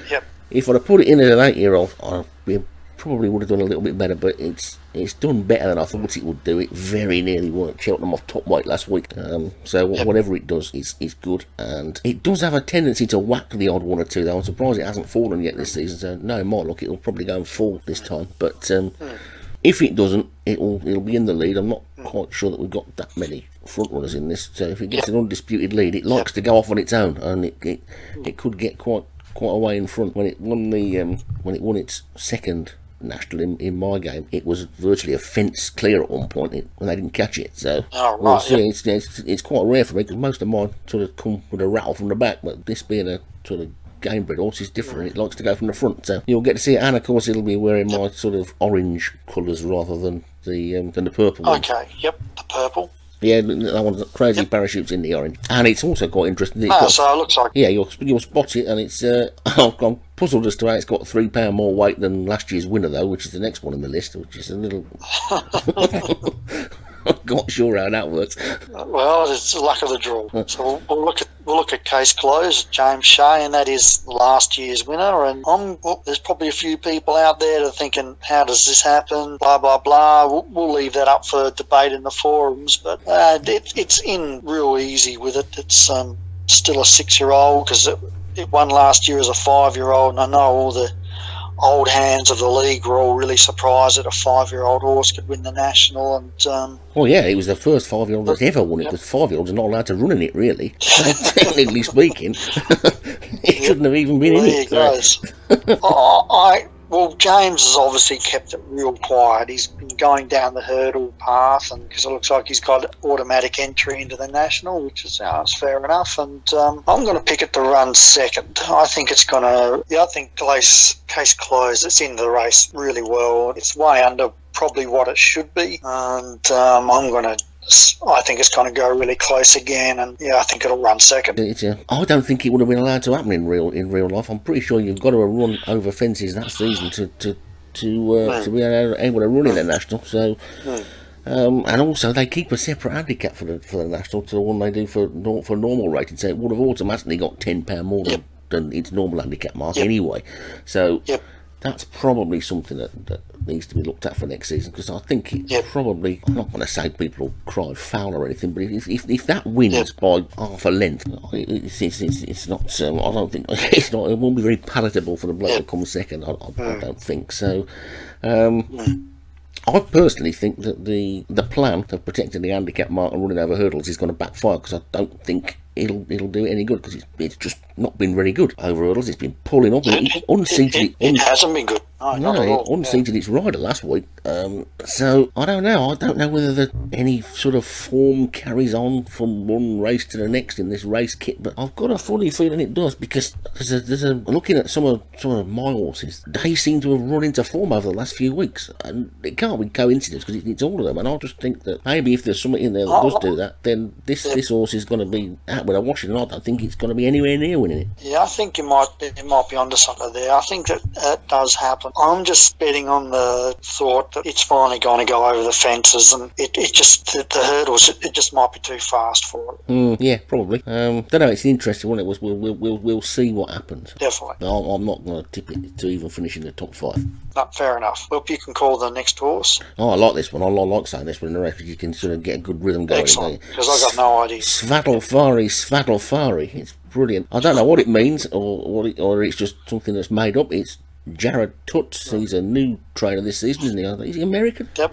So I don't know. Maybe we can find out. Yep. I think he's American. Yeah, I think we'll find out one day what it means, if it means anything. It sounds like some sort of Zulu chant or something, doesn't it? They're about to yell as they run over a hill with a big sword in their hand, about to chop somebody's ears off. Svadalfari, away, and all that. So, yeah. You're still pissed from last night. Yeah, I think so.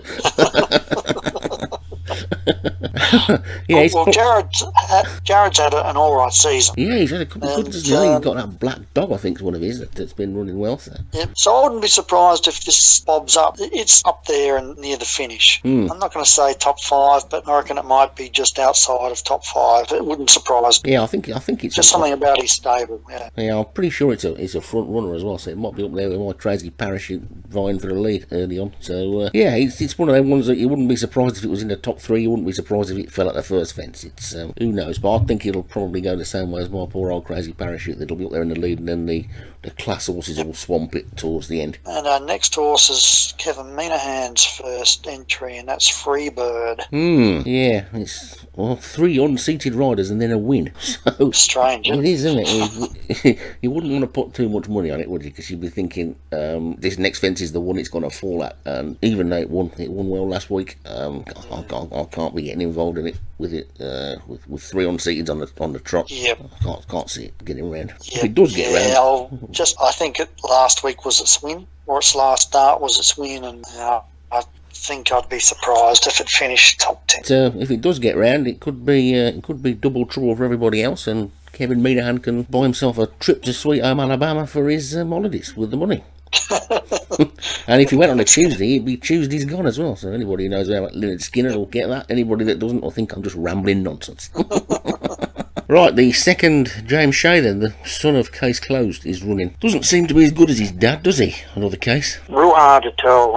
Another Case is, it's hard to tell. Look, I'm going to risk it and leave it out of my top 5, but I'm going to put it finish top 10 somewhere. But yeah, it's a mystery horse. It's probably the hardest horse to rate in the race. Yeah, it's I think everybody expected it to be a monster, didn't they, this year, and it hasn't really lived up to its billing yet. But of course, this is probably the race where it will, and everybody's looking at the other one, thinking, it's got in on a low weight. He's been running over hurdles all season, and while everybody's going on about that, this one probably sneak up on everybody and win it. So I think it'll even though it doesn't look like it's maybe as good a horse as Case Closed, I think it's probably got more chance of winning. That sounds like I'm totally contradicting myself, but I know what I mean. No, I agree. As I said, I think it's the hardest of all the horses to rate, and I'm not going to pick it in the top 5 just because of that. No, neither am I. So the next one is Costa Shot for James Follis, and that's James's first horse. Yeah, Formula 1 Follis. Yep. Yeah, Formula 1 Follis has had a few winners this year. He's doing all right.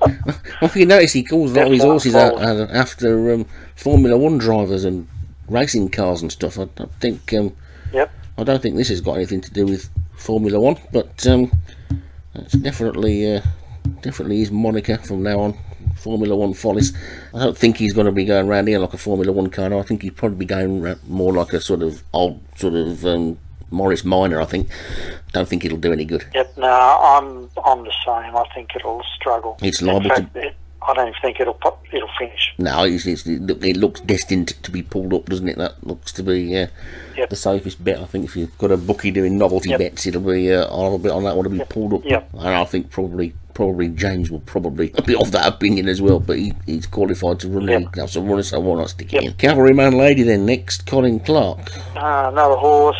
Colin Clark's a good trainer. Don't know if he's a national trainer though. Well, not this season, so I hope I'm wrong. I hope Colin gets the outsider up, but I don't think Cavalryman will finish top 10. No, I don't either. I think it'll be right out the back. Cromwell, David Robertson, one of the top trainers. And look at its form, FFF6. The sort of horse that will win at a big price, and everybody can go, crikey, David Robinson, what a good trainer he is. And why didn't we spot that one? But at the moment, you look at it and you think, goodness me, you can't spot it. You couldn't tip it. It's only rated 108 as well. No, I don't think so. He's got more chance with his other one. Yep, no, definitely. Can't see it finishing. The next one is another Jared Tutt horse, and I should have left this one for you. Well, I've been calling it not quite blood. I've been calling it not quite sleeping here. I've been calling it, but I don't know whether that's right. It's a word I'd never heard of before, but I think I saw it on the TV the other day. Is it some film or something, or TV series or something? I don't know. I just thought it was it was like not quite sleeping here, and it was just like whatever. But so I don't know. But it's the same as it's Jared Tutt, isn't it? So is he Svaddle He's Svaddle Here he is. So he's obviously to do with something that he's getting these names from. So we'll have to try and find out what that is, because it probably means something. I don't know. He's got the smoky sort of horses, but I don't think this one will finish top 10. No, it stays out the back quite a bit, this one. I seem to remember it being really out the back in one race and then catching up a bit, so it could well become a victim of the race kit pull-up thing, couldn't it? So it's dangerous when you've got a horse that hangs around at the back, especially in these long distance races. Well, yeah, I don't think it'll do as well as his Faddle Fari. Yep, I agree. And the next one's Charlie's horse. Yeah, good to see Charlie back. Yeah, it's good to see Charlie back in the league and running some horses. It's really good to see Charlie back, but he's got this horse in this, and all his horses are front runners, so this one's going to take on my Crazy Parachute for the lead and probably ruin any chance I've got of winning. So it's good to see Charlie back, but he could have left this one out for me. It'll do. I think it'll be a classic Charlie. This one, it'll be out in the lead with mine, and then it'll just drop away, and it'll probably finish last. But it'll go round. I think it'll be first past the post, first time round. Yeah. It'll be between him and my Crazy Parachute, who's in the lead over the water jump. But yeah, I don't think it'll. I hope for Charlie it finishes the race. It's not top 10. No, it's not. And the win, if you like, for everybody is the fact that Charlie's back with some runners. So that's worth a dozen winners, isn't it? That's exactly right. That's the winner in and itself. Totally agree. So the Rustling Rhino then, one of Derek Hinton's, and he's the Grand National Wizard apparently, so people have been telling me that he's been sort of winning this race back in the last century on SO1 or whatever it was called, when it was a clockwork wind-up game or something. So you can't rule this out really, can you? Yep, the old Hollywood. Well, I've got the 6 and 5. Look, I think it'll finish the course, but I might get around the top 10.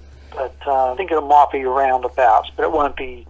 I don't think we'll see it challenging up the home straight after the last. No, it's. I think this is another one of the front runners. I might have been sort of like barking up the wrong tree earlier when I thought my horse might have a chance being a front runner, but now getting down the bottom, I've spotted quite a few that like to go from the front, and this Rustling Rhino went out like a rocket last week, and so that'll be another one that'll be up there with Charlie's and mine, and there's a few more coming down later on that I'll mention that I've just spotted as well. So I think we're probably going to get a good pace in this race, which may see them quite strung out.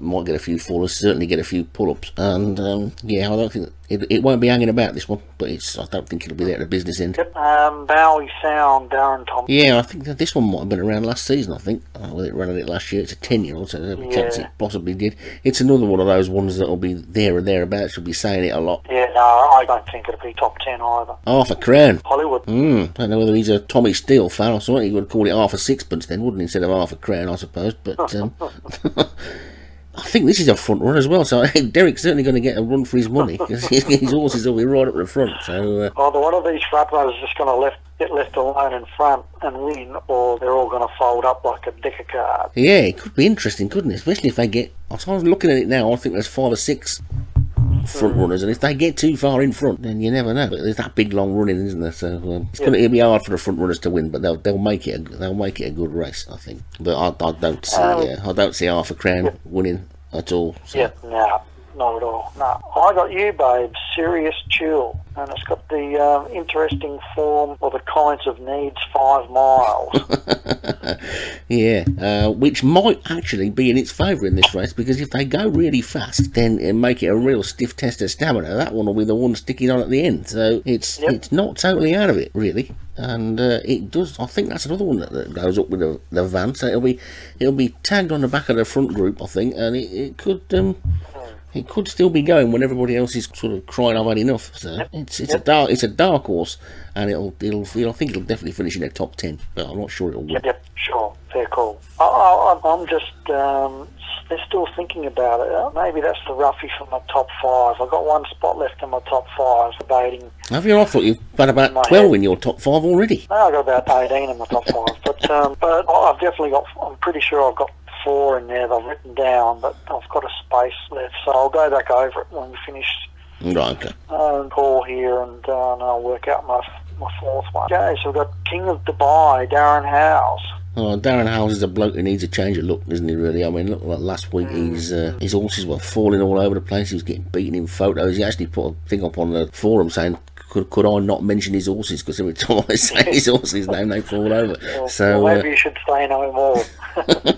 Yeah, so, I hope it does well. I think it's got half a chance, like second, pulled up, second and a third. So I know he's a bit hard on it in his comments, but I just think, well, you look at a lot of horses in this race, and not many of them have got 3 placings out of the last 4 starts. No, that's true. So another horse that wouldn't surprise me if it's right there at the finish. Yeah, I think you're exactly right there, and it would be good to see Darren get a bit of change of look after what happened last week. So yeah, I think that's that's definitely in with a squeak. As is the next one, I think, Dan City Blue, the second of Stu Gray's. That was 26th last year, which is probably not going to be 26th this year because there's only 32 runners. I think it'll do better than that. I think this one could surprise off bottom weight. Yeah, it could do. I don't think it'll finish top 10, but I think it will finish the course. And yeah, I'm not really sure. It had the win last start, and maybe that was its win for the season. So yeah, I'll definitely be risking it. Yeah, it'll get round. I think it'll finish in the top 10. I think it probably won't be quite quick enough to win. And the next one there is Ankara for Carl Arroganti. Yeah, it's his first season as well. That's Daniel Taunton in the forums, and he's doing really well. Nice for him to get a runner in this. I think he's going to be watching it from a beach in Spain or something. So lovely. Gone away on his holidays and left the assistant in charge. It didn't work last week for John Morgan. That did it, going off on his holidays and leaving the assistant in charge because he didn't have as good a Cheltenham as he would have liked. So hopefully that sort of thing won't happen for Daniel this week, and he'll get a good run. But I don't think it'll be this one. I can't see Ankara doing anything at all, to be honest. Yeah, no, I'm the same here. I hope for his sake that he's sitting on the beach and the horse finishes the race, but yeah, I can't see it finishing top 10. No, actually we're right down at the bottom now, aren't we? The bottom 4, the real lowest rated horses in the race, and the next one is Amore or Amore. I'll call it Amore. I don't know what you call it. What do you call it? I'll go with Amore. The second Darren Howell's horse. Don't think it's got anywhere near as much of a chance as his other one. Even though it's only officially sort of £9 inferior according to the handicap. I can't quite imagine it doing much. Can't see Amore doing any good at all. I think it'll be an also ran. Yeah, I don't know. I hope for Darren's sake it gets around, but definitely not top 10. No. So we've got your horse, Miss Hunter. Yeah, well, Miss Hunter is in because it is one of the 2 horses that I've got, one of which I haven't got anymore, that are named after real horses. Now, Miss Hunter was one of the first horses I remember from the Grand National when I was a kid, in about 1969, 70, 71 or something, and she ran in it, and I think she came 4th. And I decided when I started to try breeding jumpers, I thought if I get any that look like they're going to be real sort of long distance ones, I'll sort of name them after some of my old favourite national horses that didn't win and that most people have never heard of. And I've got one, another one in now that's came in the window called Boondock, and that was another horse that ran in the Grand National every year in the 70s and never got anywhere near winning it. And this one is Miss Hunter, which was the first one that I actually bred that was of the right sort of distance, but she hasn't been very good, to be honest, and she's got absolutely no chance of winning. And I've just put her in because she didn't really fit in any of the other long distance races this week. They were too short for her, and then the other one I wanted to put my other horse Get Back in that one. She's in sort of by default, and because this is what she was meant to be in anyway, but she does like to stay out the back, so I think she'll be a victim of the race kit pull up scenario, I think, and probably pull up just as I take over the commentary when they jump in the water. Well, I'm with you here. I just can't see it doing anything, but let's hope it gets around, and who knows. But the rating's pretty bad now, 80. It's hard to see it troubling the horses above it. Yeah, it'll be a minor miracle if it finishes in the top 10. And the next one, the second to last one, number 31, I think there is a 32, so it's Northumbrian Bell, F1 Flawless. Yeah, this one's been knocking about for a season or 2 as well, and it's one that I think it falls quite a lot, so I think it probably is destined to do that again. I don't fancy it at all. Yep, and I'm the same here. James got decent stable, decent trainer, but I just think the rating 76, that's pretty low. So, and really, in the scheme of the league, Northumbrian Bell and a few of these other runners like Miss Hunter and a few above it, really they're only suited for the cross-country races, 0 to 100s. I think that's what really rules out some of these horses down the bottom, the last half dozen or so. Yeah, I think probably, maybe, I can't talk for James Follis or for Graham, who's coming up next, but I was sort of half expecting Miss Hunter to get balloted out, because I went last year, I think we had a few balance it out, didn't we? Because there were too many entries. So I think in a normal year they probably wouldn't be running. Again, in real life, I don't think they would be allowed in. Because I think there's a minimum rating that you've got to have as well before you can run as well. So, but like in real life, this race gets sort of like 200-300 entries, so obviously can't replicate that. But yeah, it's out the back of my mind until it falls over. No worries. And you can do the last one.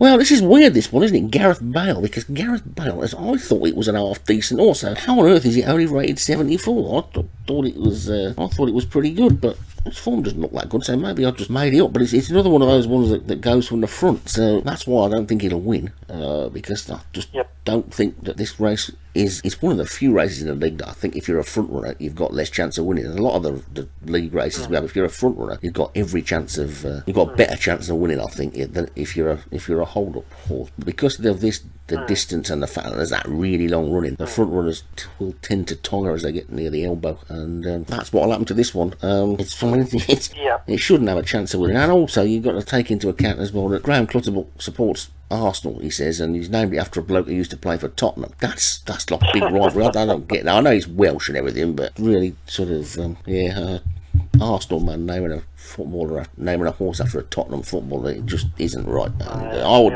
I would never name a horse after a Liverpool player, no matter even if he was a captain of England. And talking of which, it probably means nothing to you, but it's quite exciting for me as an Evertonian. We've just signed Wayne Rooney back today from Man United, so we're going to have a really good team next season. Yeah, Wayne Rooney has just re-signed for Everton today. Breaking news.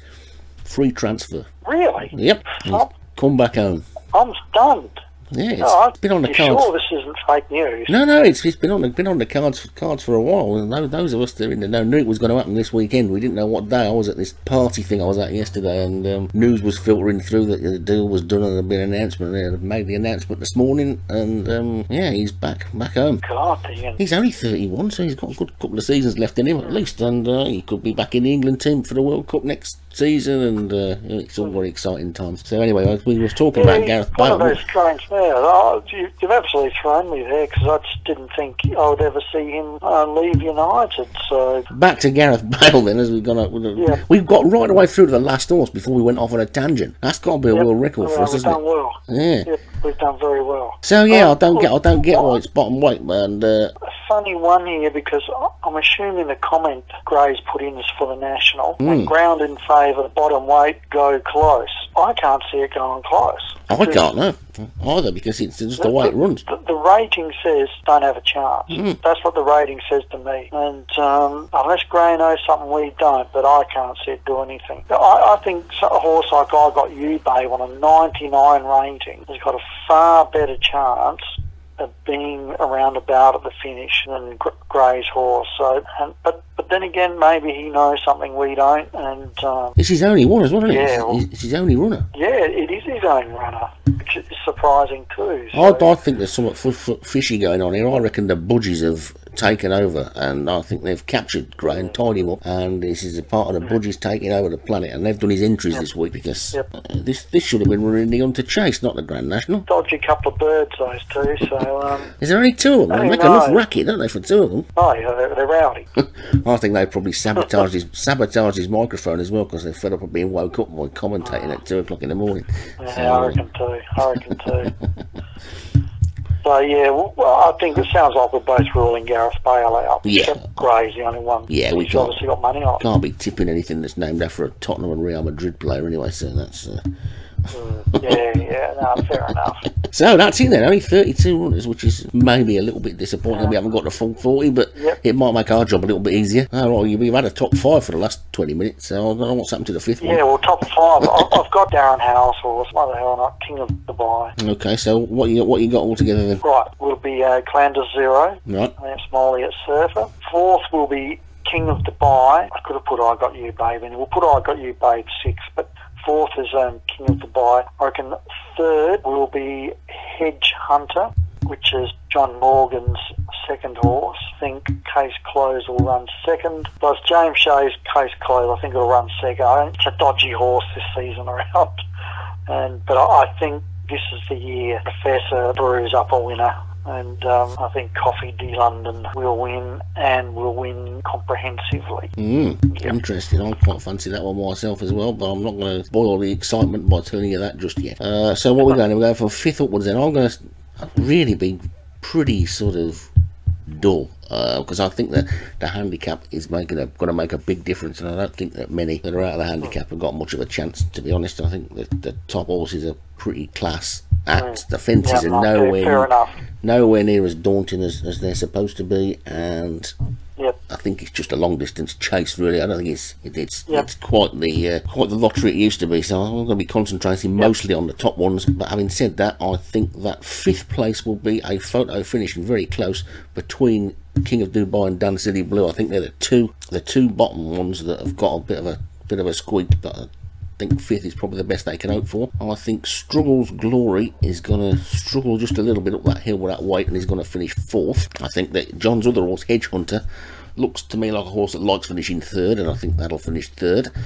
I think Coffee to London, Paul Rhodes will finish 2nd, and I think the winner will be the man that is on fire, Leon van Rensburg, because he won every single big race at Cheltenham last week, and I think he's going to win this as well and make it a virtual clean sweep of everything. But I think also it's going to be a really close finish. I don't think we're going to get one of those finishes where something wins by a mile. I think you're probably going to have that. Sure. Those four, I think those four will be separated by less than a couple of lengths come the finish. I think it'll be a really tight finish. Yep. We should have mentioned the winner between us, I think, there, one way or the other. Yep, let's hope so. Yep, let's hope so. So good chatting again, Doug, and set out for a good race. At least it's a race that you can't come last in or get pulled up in because you ain't got one in it. So. I'll be sitting back watching it and enjoying it. Okay, I'll catch you next time then, Doug. No worries, Martin.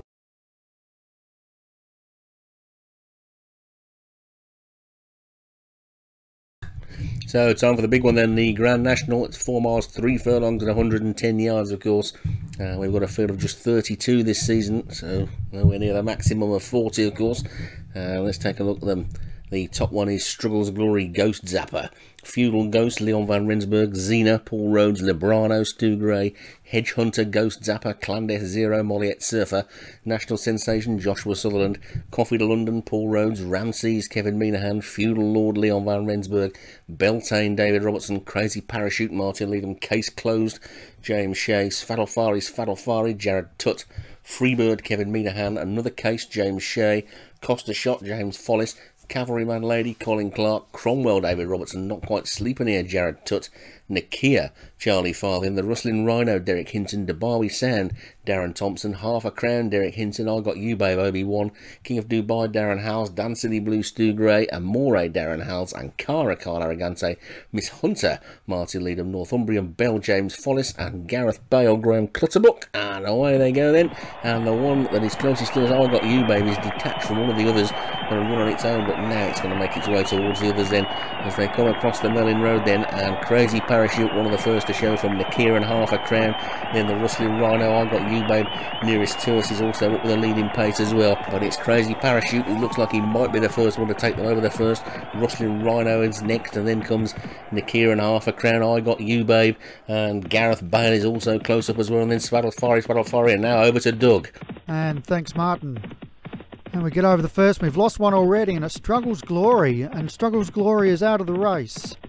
So come on down to the second fence, and lunging at it was Crazy Parachute. They've all got over, but up front we've got the Rustling Rhino, and it's only about a neck clear of Crazy Parachute. Nakia is down near the fence third. I Got You Babe is fourth out wide. We've lost another one there. We've lost two there at the third, sorry, and it's Beltane and Gareth Bale are both out of the race. So Grey Clutterbuck's lost one there. So they go over the fourth, and up and over they go. And it's Crazy Parachute and the Rustling Rhino together. Then we've got Nakia down on the fence out wide. I Got You Babe from Half a Crown. Sfadalfari as they go over the next. And out the tail at the moment we've got King of Dubai, Feudal Lord and Miss Hunter as they cruise on down to Beecher's Brook. And they're starting to cross now to the fence. And as they come to Beecher's, and it's Crazy Parachute in front, and up and over the Beecher's they go. And they've all cleared beaches as they run towards Foyne Avon. And Crazy Parachute is a length clear of the Rustling Rhino. Nakaya is third. Up and over Foyne Avon. Oh, there's one down there. And it's Nakaya is out of the race. So 7 fences down. They race towards the 8th, and that's the canal turn. And it's caught a little wide on the track there. Looks like Northumbrian Bell as they come to the canal, and up and over Crazy Parachute goes. And they've all cleared the canal. And they race towards Valentine's. And it's Crazy Parachute now about 2.5, 3 in front of the Rustling Rhino. I Got You, Babe. Up and over Valentine's they go. And they've all cleared it. Svaldafari is around 5th. Then we've got Hedge Hunter, not quite slipped near. As they go over the 10th. Oh, and there's one down there. National Sensation is out of the race. Well, it's all happening early. So they come over to the yellow. Oh, it's down! Crazy Parachute, the leader, is down. And they've able to avoid it. And that leaves the Rustling Rhino and I Got You, Babe together from half a crown. Svaldafari, the Hedge Hunter, and Xena as they go over the 12th. And they've gone over that safely. Case Closes up there handy, leading the midfield pack with Clander Zero, Silly Blue, Coffee de London, Miss Hunter. So the favourites are all up there midfield. Cavalryman Lady, Lebrano, another Case. Then we have Costa Shot, Feudal Ghost, Ramses, Ankara, Cromwell, DeBowie Sound, Amore, King of Dubai, Feudal Lord, Freebird, and Northumbrian Bell. Well, it's been action-packed so far, and we've got the 2 Pink Silks up the top there, and it's half a crown and the Rustling Rhino. And that'd be Hollywood Hinton's horses. I Got You, Babe there is for Obi-Wan as they go over the 13th. And no drama there. Back in 4th, we've got Svaldafari with Xena. Then Hedge Hunter and not quite slip near. So they run towards the 14th. And up and over they go. So midfield there, we've got Coffee de London is in a handy position with Clan de Zero, Lebrano. Another Case has a nice clear run as they run towards the chair. Miss Hunter is there in the purple, and at the chair they come. And up and over they jump. And they're all over safely, and they race towards the water. And it's half a crown in front. And it's back to Martin for the final lap. Thanks, Doug. Coming into the water then, there's still 26 standing in the National, and they're all safely over the water. So 1 complete circuit to go in the National then, and half a crown for Derek Hinton. He's in the lead from Svaldafari in second. Then I Got You, Babe, the Rustling Rhino. Then comes Xena. Then Not Quite Sleeping Here. Hedge Hunters after that one, and then Case Closed, last year's winner. Silly Blue and Lebrano. Stable Companions running together. Coffee to London is after that one. Then Clandest Zero and Miss Hunter. And then comes another Case. Ankara, Classic Shot. He's still there. So is Ramses and Feudal Ghost. Cavalryman Lady. King of Dubai. Freebird. And then Cromwell, and towards the back Amore, DeBowie Sound, Feudal Lord, and finally Northumbrian Bell. So coming down towards the next then. This was the first last time round, and half a crown is the leader from I Got You, Babe, and Svaldafari as they take that one then, and we see them all over that one safely. Northumbrian Bell, the last one to jump it, but half a crown over it in front from I Got You, Babe second. This is the next. Oh, he's gone this time. Half a crown, the leader's fallen, and there's another one gone as well. That was Freebird. So half a crown, the leader. That's about the 3rd leader that's fallen so far, I think. And I Got You, Babe is now left in that precarious position. The Rustling Rhino is second. Over this big ditch they go. Then another one's gone this time. And that time it was Not Quite Sleeping Here that's gone. So absolute carnage in the Grand National this season then. Fallers all over the place. And I Got You, Babe, the Rustling Rhino and Svaldafari are clear as they take the 20th.